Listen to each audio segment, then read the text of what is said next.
शक्तीपीठ महामार्गाविरोधात शेतकरी प्रचंड आक्रमक झालेत। राज्यातल्या 12 जिल्ह्यांमध्ये आज रास्ता रोको आंदोलन होणार आहे। कृषी दिनाचं औचित्य साधत हे आंदोलन होणार आहे।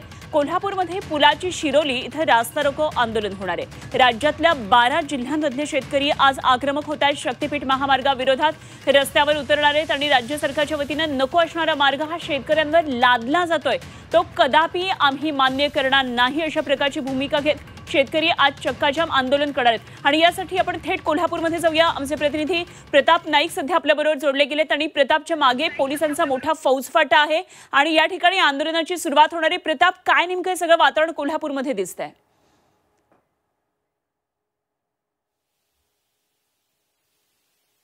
शक्तीपीठ महामार्गाचं जेव्हा रेखांकन झालं तेव्हापासून आपण पाहतो की शक्तीपीठ महामार्गाला विरोध केला जातोय। सुपीक जमिनीतून हा मार्ग जातोय, त्यामुळे प्रशासनाने सरकारने अशा प्रकारच्या मार्ग आमच्या माती लादू नये, त्याला पॅरलल मार्ग तयार असताना देखील दुसऱ्या मार्गाचा अट्टहास का केला जातोय अशा प्रकारचा सवाल विचारला जातोय। या आंदोलनाच्याच पार्श्वभूमीवर आपण पाहतो की या शिरोली पूल परिसरात कशा प्रकारे पोलीस छावणीचं स्वरूप प्राप्त झाले दिसून येते। एकूणच आपण पाहतोय की या मार्गावरनं जी वाहतूक आहे ती पोलिसांनी सकाळी 8 ते संध्याकाळी 8च्या दरम्यान वळवलेली आहे। तरी देखील आपण पाहतो की हे आंदोलन येनकेन प्रकारे थांबवण्यात येईल का याचा प्रयत्न प्रशासनाच्या वतीने केला जातोय।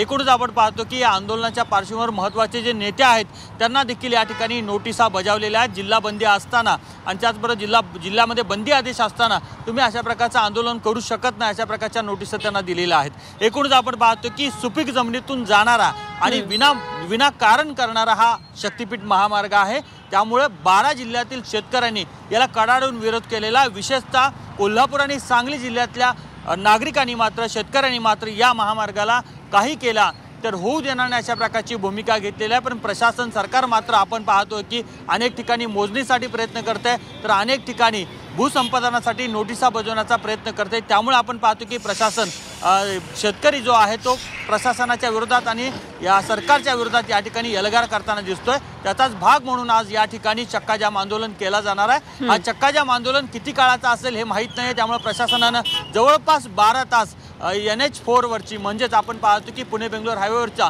मार्ग जो आहे तो वाहतुकीसाठी बदललेला आहे। प्रताप, जरूर या सर्व घडामोडींवर लक्ष ठेवून राहा, कारण आज कोल्हापूरमधले सगळं वातावरण तापणार असं तुमच्या मागे हे सगळं दृश्य आहे त्यावरून पाहायला मिळतंय। धन्यवाद दिलेल्या तुर्तास या सगळ्या माहितीसाठी। प्रताप नाईक आमचे प्रतिनिधी आपल्याबरोबर थेट कोल्हापूरमधून जोडले गेले होते।